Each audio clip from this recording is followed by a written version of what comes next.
and I believe you're taking the next story. I'm sorry. I'm a Yeah. little tired. My lungs are Yes. giving me hell. Oh, I'm sorry. Yes, Lush. This is allow me to take you on a journey. So, Lush UK specifically, the US Lush, from what I can tell, is not affected by this. So, if you like Lush and you're in the United States, then you're fine. But Lush UK donated to two anti-trans orgs, Women's Place UK, and I'm guessing this is pronounced Philea.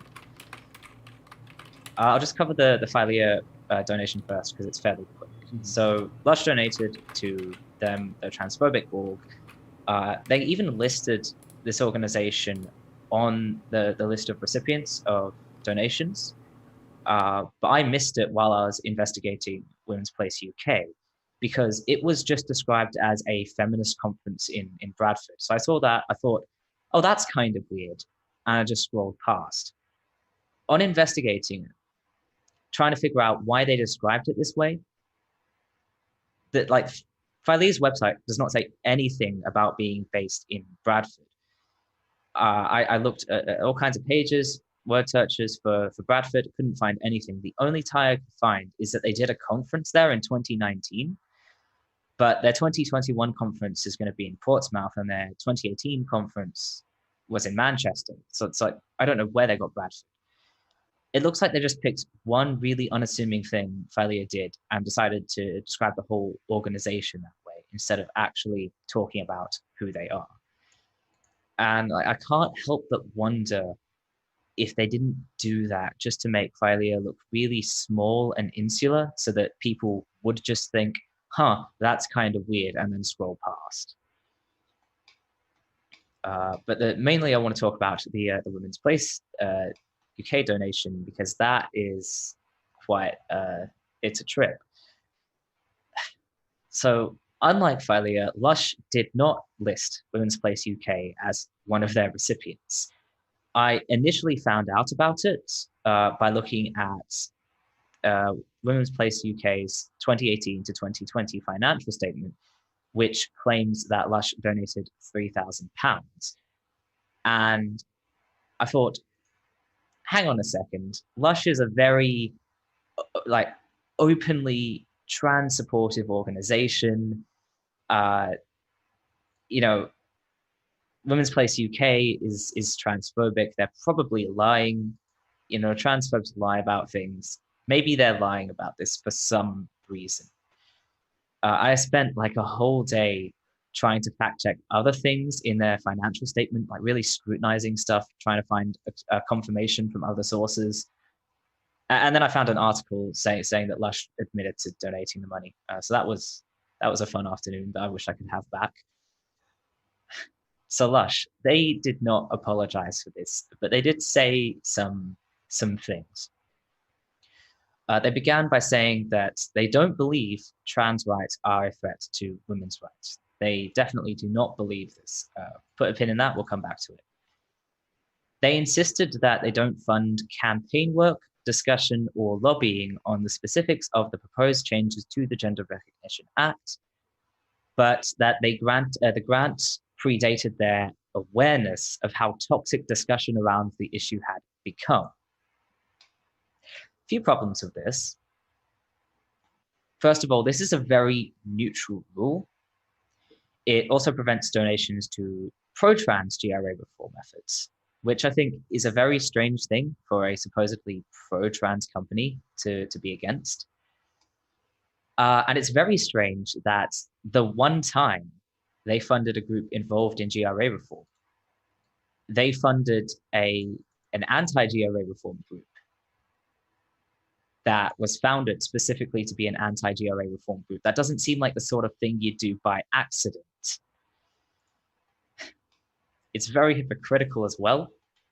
One group Lush donated to was the Nuclear Information Service, which, if you don't know what that is, it's an anti-nuclear campaign, which campaigns against not just nuclear weapons, but also nuclear power in general.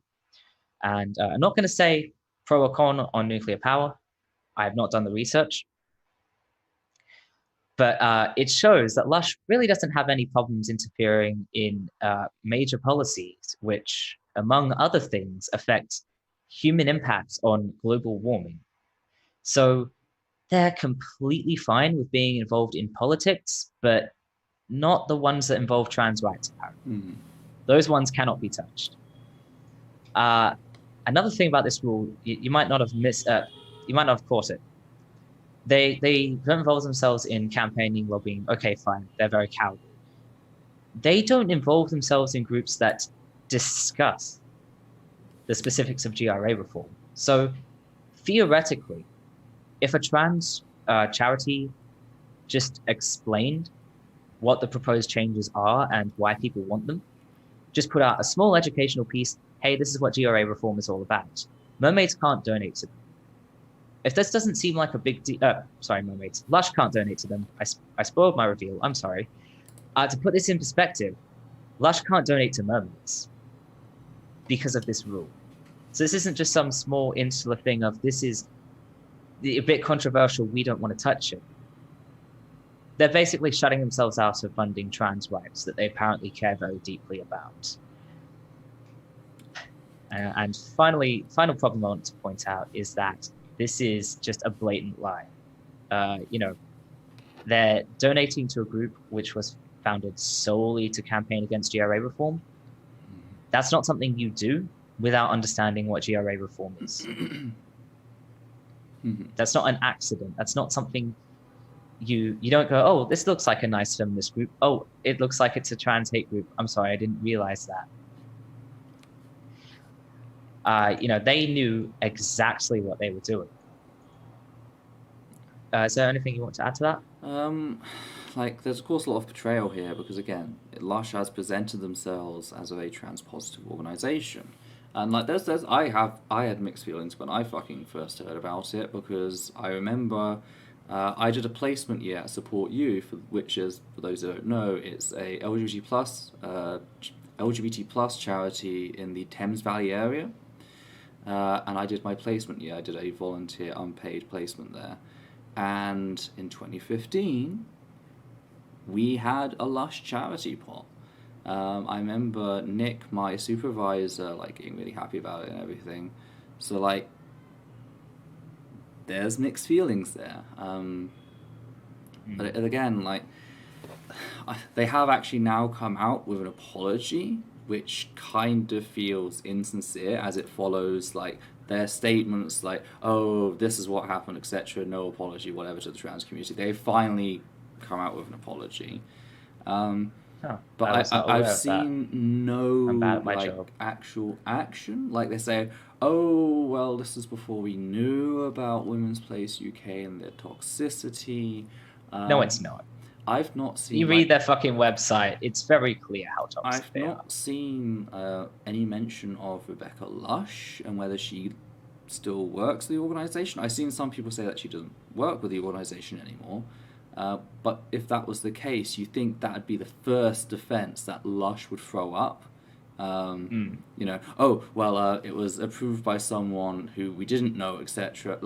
Who is no longer with the organisation, etc. You think they'd throw that up, but they didn't. No. They downplayed what they did first, and again, they've not said we're going to do some sort of investigation. It's just empty promises to we'll do better in future. They're playing the false neutral of oh, we totally didn't understand, and we're just not going anywhere near this, so we're neutral. You can't say we're transphobic because we're not touching that. It's very cowardly. Fuck Lush. But even more happened. There's more stuff. Of course there is. So you mentioned Rebecca Lush. That was my next point. Rebecca Lush is their charitable giving coordinator. Who here's the other reason we know that this is all a lie. Is Rebecca Lush attended a meeting to discuss changes to the GRA. So Lush is very clearly interested in meddling in GRA reform. It's just they want to do it on their terms. So this meeting. 8DX. Presumably, Rebecca could have fudged the process. Okay, so you know how I said Lush definitely believes that trans rights aren't a threat to women's rights. Well, this is how. This is what.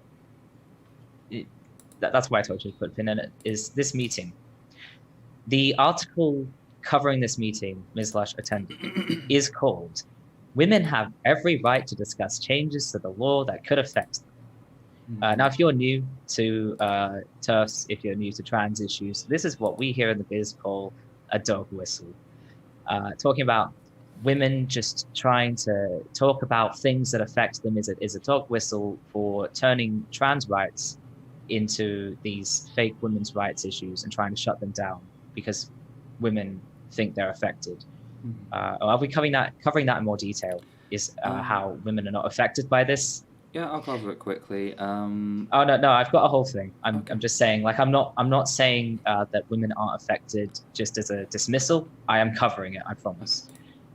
So this article also quotes Ms. Lush directly, saying that she was appalled by the behavior of activists attempting to intimidate women and trans people and shut down debate.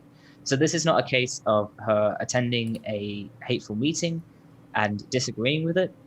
She is very much on their side. By the way, the trans people they talk about, they've got one token. I've got that covered Graham, too. Okay, you've got that covered. I do apologise. Yeah. I'll let you do your job. Yeah. I have a whole thing. So this is not the language of someone who supports trans people, if that wasn't clear, and is comfortable in the knowledge that trans rights aren't a threat to her. This is not someone who's like, yeah, this is fine. This is completely fine. This does not affect me in any way. We should let this go ahead. This is the language of someone who is trying to turn this into an attack.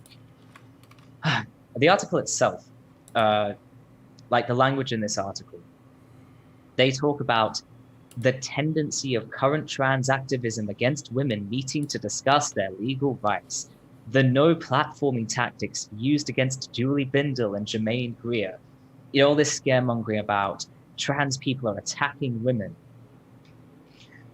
They specifically talk about the beating of a 60-year-old woman by trans activists, which is a very convenient retelling of the whole Hyde Park incident, where they leave out the fact that this woman...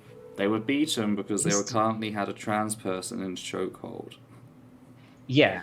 They filmed these trans people without their... against their express wishes. They were harassing these trans people, filming them. The trans people saying, stop filming us. And then... It was less about the filming. It was more about how fucking close they got. She literally rams the camera in their face. Like, the two sides were separate. It's Hyde Park. You have the right to record. But she literally rammed the camera in someone's face. They made a grab for it, and a scuffle broke out. Yeah. So these trans people, they tried to grab the camera. This woman's response was to physically attack them, and it's only then that there was a physical retaliation and she got physically hurt. Oh, but that's the thing. It wasn't immediate. She drags the other person away. Like, the trans people gather a second, realize that one of them's been dragged away, and they run over and push her off the trans person that was being attacked. There was one fool at the start who was before she came close to the trans crowd, had tried slapping the camera out of her hand.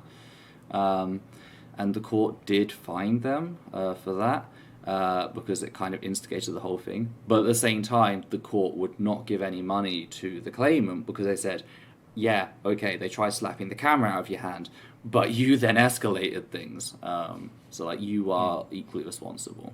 We fine them for their wrongdoing. I'm waiving your fine because, what you went through, sort of thing. Someone's concerned about you, Ethel. My health. What it is, it's not COVID. Pretty much, I had the flu. The flu opens my lungs up, and the Delhi air pollution, which until recently was hazardous, it's now become very unhealthy, is just preventing it healing. So it's going to take me a few more weeks at least, potentially another couple of months for it to properly heal. This happens every winter. But yeah, so by trans people beating a 6-year-old woman, what they mean is a 6-year-old woman went and harassed some trans people and then physically attacked them and then got attacked in self-defense. So this is the language and the tactics of these people who are concerned about the intimidation of women and trans people by trans activists. Is when someone goes out of their way to harass and attack trans people and then gets attacked in self-defense, this is somehow a crime on women and the trans people who agree with them. What do I mean by the trans people who agree with them? Well, it's the token. The only time trans people are discussed positively in the article are trans people who also want to see women's legal rights upheld and are concerned about the negative effect of self-identification on them as transsexuals. Now I imagine TERFs are going to try and excuse this by saying, oh, they're only mentioning trans people with these views because they're the ones who are attacked by trans activists. But like, this is the only time in the whole article where trans people are portrayed positively. There's nothing about, we know for a fact that transphobes and TERFs mistreat trans people who disagree with them. There's no talk about, it's horrible that these trans people who just disagree with us are being mistreated, are being harassed and abused online. There's no talk about how, trans people do disagree with us, but you shouldn't be cruel to them. None of that. It's just these trans people who hold the views that TERFs want them to. They deserve protection. They deserve to be respected. And that sends a very clear message, regardless of any kind of context you want to bring. Respected is very stretched in the fact that the one that Graham Linehan always hangs around with, she lets them misgender her all the time. It's By respected, I mean you won't be physically attacked if you let yourself be a complete doormat for these people. And also these trans people, I imagine, I would be surprised if they exist, because I don't understand how self-identification could be harmful to trans people. Just for an example, one of the things self-ID means is you can use whatever toilets you feel are best for you. So for example, I could decide, I think using the men's toilets is a good idea for me, because if I try and use the women's toilets, I'm going to scare a bunch of people. The alternative to self-identification is being forced to use the facilities that people feel you should use based on your legal sex, which would mean I'd be forced to use the women's toilets, and I'd scare a whole bunch of people and maybe get attacked. So I don't understand why trans people would be against self-ID, because the thing is, it doesn't make you do anything. You can choose either one based on what's best for you. A bunch of trans people choose to use the toilets that are in line with their gender identity. A whole bunch decide not to because they know that they can't pass and they're probably going to get attacked for it. So yeah, these respectable trans people, they don't exist. I do not believe they exist. So basically, if you want to be allowed to exist according to TERFs, you have to hold views that are completely nonsensical. Not to mention that self-ID has nothing to do with GRA reform. And let's talk about that. Let's just talk quickly about what GRA reform is, so you know what has provoked this response and why it's so incredibly toxic and violent. So I do apologize. I know a lot of you watching probably know what GRA reform is, but okay. Here's the basics. The Gender Recognition Act basically defines the requirements you have to fill to get a gender recognition certificate. This is how gender recognition certificates work. This is how you get them. GRA reform is about making that process just a little bit fairer for trans people by removing the bureaucratic barriers, reducing the fee, moving the process online, which honestly is something that happens to most kinds of documentation, just as part of adjusting to modern technology. Like when, for example, MyGov is a thing in Australia where all of your records and stuff are online, or you can connect services and stuff. And there was no big legal thing about that. There was no thing about, oh my God, it's a reform, it's attacking people's rights. it's just naturally that's how you update things. GRA reform also, like, one of the things that people want is to remove the need for spousal consent, which obviously can be used to abuse trans people. That doesn't affect anyone in any negative kind of way.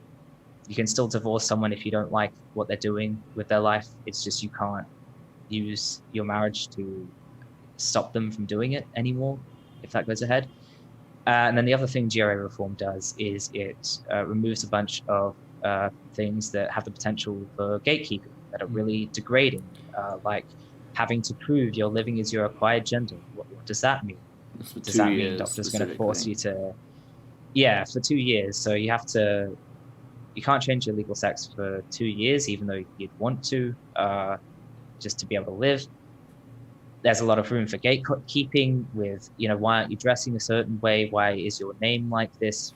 Why are you using these, what pronouns, what title are you using? You have to fit into this box. Why aren't you medicalizing, going through HRT, through surgery? Like, all of this is used as evidence that you're not really trans. Removing the requirement for a medical report detailing treatment, which seems really invasive to me, but I'm not an expert. Of course, I don't live in the UK. And also removing the requirement for a diagnosis of gender dysphoria, which, you don't have to convince some doctor that you are trans, because why would you have to do that? It's like, imagine having to apply for a gay license. It's ridiculous. So that's all GRA reform is it removes some really unfair bureaucratic barriers, removes the potential for spousal abuse, and removes some things that are degrading and that gatekeep. All this achieves is you can change your birth certificate, which allows you to change the 3 typical legal documentation reported is your taxes, marriage certificate, and your pension. That's the thing. Those are the big 3. Those are the documents. A gender recognition certificate. It doesn't do anything that affects anyone else except the person who has it. The only thing that a GRC affects that might potentially affect other people is prisons. Now, here's the thing. Just to be clear, you do not need a recognition certificate to change your passport or your driver's license. So it is nothing to do with ID. Just making that clear. Nothing to do with ID, nothing to do with bathrooms, nothing to do with change rooms, nothing to do with other gendered spaces, like, I don't know, a yoga class or whatever. It's just birth certificate, marriage certificate, taxes. Birth certificate, marriage certificate, taxes, pensions, and prisons. But the thing about prisons is, when I saw this, I was thinking, hang on a second. I haven't been hearing anything about this. But you would expect these people would be scaremongering about prisons to no end. They keep talking about how GRA reform is an attack on women's rights. What rights? How is this affecting women? I was expecting prisons would come up. No one is talking about them. I had to go looking on the Women's Place UK website. I had to use Control F to find this one teeny little thing in the sidebar that linked to some discussion of prisons. It seems to have fallen more out of fashion over the last couple of years. There was a case, I don't know if it was last year or the year before, there was one case that they always kept going to, and that was, I forget her name, but that was a rapist who went to a female prison and assaulted someone. And that case, we didn't hear the end of it for years. So yeah, it's this one case that they didn't even bother bringing up that case. When I looked at I just looked at one article from the Women's Place UK website, thinking, okay, they're going to have some sort of thing left to debunk. They didn't. They did my job for me. They had a thing about the Republic of Ireland demedicalizing their GRC process, which they've done that since 2015. And in all that time, they've had a transgender sex offender move to a women's prison despite having not had surgery. Because here's the thing, is even if GRA reform, the most radical form of GRA reform, went ahead, cis women would still be sharing women's prisons with trans women because gender recognition certificates are still a thing that you can get GRA reform is not making gender recognition certificates a thing. It's just making it slightly easier to get. And also, there's not a requirement for surgery anymore. So this transgender woman, she was moved to a women's prison, but according to the source, she hasn't sexually assaulted anyone, and she's being carefully monitored, both for her safety and for the inmate safety. Well, yeah. So another thing this whole thing sort of does is it kind of brushes under the rug the problems with female rape in prisons. That's the thing. Until if you're in a more women's recently, prison, it was actually higher rates of rape and sexual assault in female prisons in the UK. It's now equalised to the same rate as in male prisons. Okay, so one other thing is, according to this article, another thing I found out that really surprised me and just shows how much of a non-issue this is the UK has apparently opened an entire transgender prison unit as a separate wing in a prison in Surrey, just to house 3 trans women separate from the cis women. So like they are aware of the possibility of an issue. They're taking all these steps to make sure this is not going to be an issue, and it's working. So in other words, GRA reform does not negatively impact cis women in any way, shape, or form. But the thing is, like, if they're really concerned about women being sexually assaulted in prisons, I do have to wonder, if you're a cis woman in a women's prison and you're sexually assaulted, I imagine it's probably going to be from either another cis woman or from one of the guards. In fact, if you are a man and you're really intent on sexually assaulting women in women's prisons, you know how I think you'd have a better chance of doing that? It's not by securing a gender recognition certificate using the demedicalized process that people want. You could just become a guard in the prison. That's probably going to be a lot easier. So all this scaremongering is just rubbish on so many levels. GRA reform, it does not negatively impact cis women. It just doesn't. It has nothing to do with you. It's just about making life easier for trans people. So the fact that these people are centering cis women in the discussion, talking about changes to the law that affects cis women, is just a victim routine. It's just they're using their marginalized identity as an excuse to hurt trans people. And all this goes to show that Lush is not trying to avoid toxicity. This was not a mistake.